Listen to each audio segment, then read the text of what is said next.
নমস্কার বন্ধুরা, আমি চলে এসেছি নতুন আরেকটি ভিডিও নিয়ে। আর এই ভিডিওটা কিন্তু কিউএনএ ভিডিও। তো তোমাদেরকে বলেছিলাম যে একটা কিউএনএ ভিডিও করব, লং ভিডিও, কিন্তু সত্যি কথা বলতে গেলে সময়ের অভাব হয়ে উঠেছে।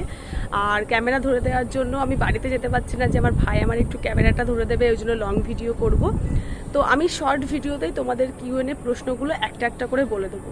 তো সমরেশ 145 একজন আমাকে কমেন্ট করেছে যে তুমি প্রিপারেশান কিভাবে শুরু করেছিলে। তো আমি তোমাদেরকে বলতে চাই যে আমি কিন্তু প্রিপারেশান অনেক বছর আগে শুরু করেছিলাম, কিন্তু সেটা পুলিশের পরীক্ষার জন্য না।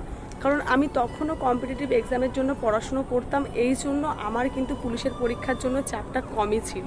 দ্বিতীয়ত সে দ্বিতীয় প্রশ্ন করেছে আমার কোন সাবজেক্টে উইক ছিল এবং কোন সাবজেক্টে স্ট্রং ছিল, আমি উইক সাবজেক্টটা কিভাবে পড়তাম। তো প্রথমত বলি, আমার উইক সাবজেক্ট হচ্ছে ইংলিশ। আর যেখানে আগে কিন্তু পুলিশের পরীক্ষায় 25 নাম্বার ইংলিশ ছিল, কিন্তু আমাদের সময় কিন্তু 10 নাম্বার ইংলিশ করে দিয়েছিল। আর স্ট্রং সাবজেক্ট ছিল ম্যাথ, জিআই, জিকে। আমার তিনটেতেই স্ট্রং ছিলাম আমি।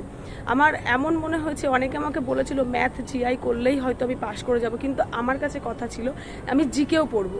এমনও হয়েছিল যে আমি ম্যাথ, জিআই, জিকে তিনটেতেই ভালো স্কোর করেছিলাম ডব্লিউবিপির সময়। কিন্তু কেপির সময় আমার হাতে অনেক সময় কম ছিল, তার আগে আমার কলেজের থার্ড ইয়ারের পরীক্ষা ছিল, এই কারণে আমি কেপির সময় ভালো করে প্রিপারেশান নিতে পারিনি। থার্ড প্রশ্ন ছিল যে আমি কত পেয়েছিলাম 100-র মধ্যে কেপিতে। আমি কেপিতে 100-র মধ্যে 57 পয়েন্ট সামথিং পেয়েছিলাম, সেই সময় কাট অফ ছিল 53 কি 4 এরকম। আমার ঠিক এই মুহূর্তে কিন্তু মনে পড়ছে না। আর লাস্ট কোশ্চেন করেছিলে যে আমার এটা ফার্স্ট অ্যাটেম্প না লাস্ট অ্যাটেম্প। আমার কিন্তু পুলিশের পরীক্ষা এটা প্রথম অ্যাটেম্প ছিল কলকাতা পুলিশ, আর কলকাতা পুলিশের ফার্স্ট অ্যাটেম্পেই আমার পরীক্ষায় আমি পাশ করেছিলাম, আর চাকরিটাও আমি পেয়ে গেছিলাম। আমার কিন্তু সব কিছুর পেছনে একটাই কিন্তু লক্ষ্য ছিল, যে আমাকে পারতে হবে, এই লক্ষ্য নিয়ে।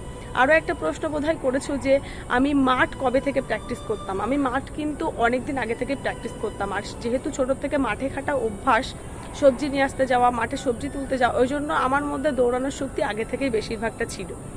তো সমরেশ, তোমার মনে হয় সবগুলো প্রশ্নের উত্তর আমি দিয়ে দিয়েছি। আরও যদি কোনো প্রশ্ন থাকে অবশ্যই ভিডিওতে কমেন্ট করবে, আর বাকিরা তোমরাও ওয়েট করো, তোমাদের প্রত্যেকটা প্রশ্নের উত্তর নিয়ে আমি চলে আসবো এক একটা ভিডিও নিয়ে।